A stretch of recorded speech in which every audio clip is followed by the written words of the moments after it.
Hi guys, welcome to the channel. In this video we shall discuss how can we obtain different gases from the air. In the previous video we studied fractional distillation. You know that air is a homogeneous mixture of so many gases, right? The different gases are present in the air in a fixed proportion. And what is fractional distillation? The process of fractional distillation is used to separate those miscible components whose difference in their boiling point is less than 25 Kelvin, right? So here the different gases have the difference in their boiling point which is less than 25 Kelvin. So you can see that they can be separated by using the process of fractional distillation, right? So now, how to convert something into some gas into liquid? There are two kinds of processes or methods to convert a gas into liquid. Either you can decrease the temperature. There are two things, one is temperature and pressure. First one is either you can decrease the temperature, second one is you can increase the pressure. Either by decreasing the temperature or by increasing the pressure, a state of matter can be changed from gas into a liquid. Now just have a look at the flow diagram that we have. Okay, so first we have air. Air is a homogeneous mixture of so many different gases, or can say components.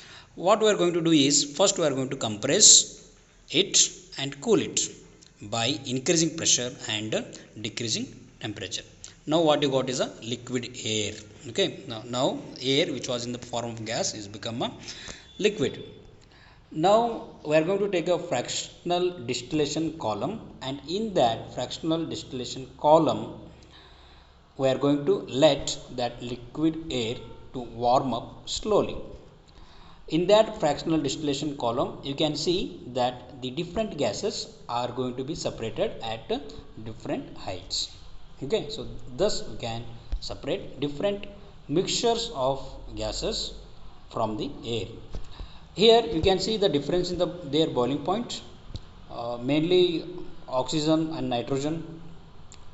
Nitrogen is present how much? 78% of nitrogen is present in the air, and there is almost 21% oxygen is present. To be precise, it is a 20.9%, right?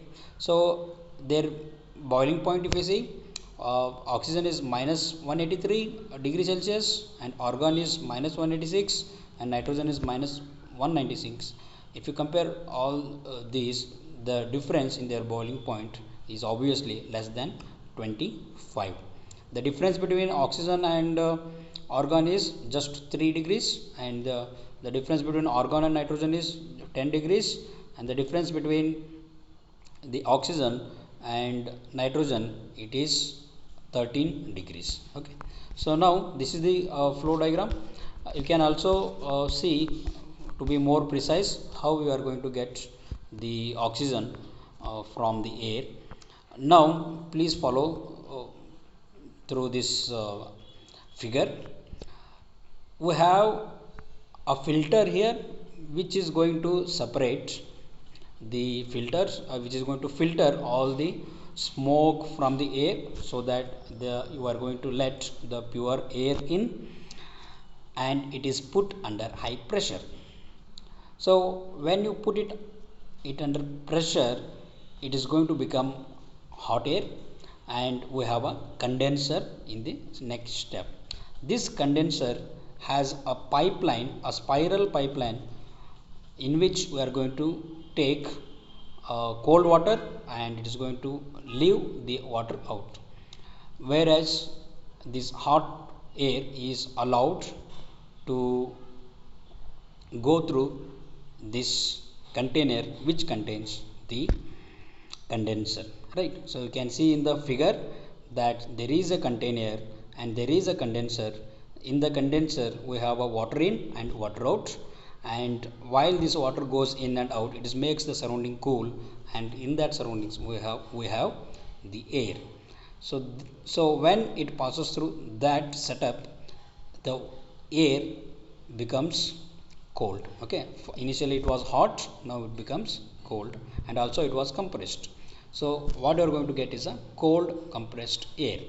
In that, the cold compressed air passes through the separator which separates the carbon dioxide. So carbon dioxide is separated out as a dry ice. So what you are going to get is a air, liquid air, which is devoid of carbon dioxide. So carbon dioxide is not there.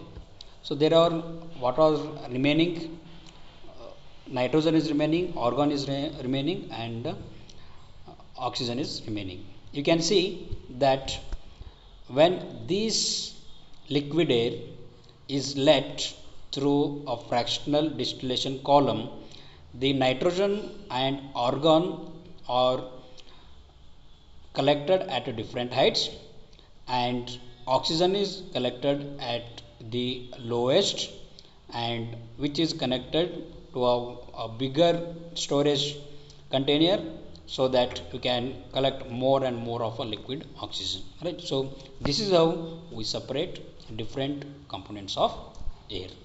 I think you understood this. Okay, thank you guys, and your homework is to draw this diagram, and also some of the in text questions you should answer. Okay, thank you guys.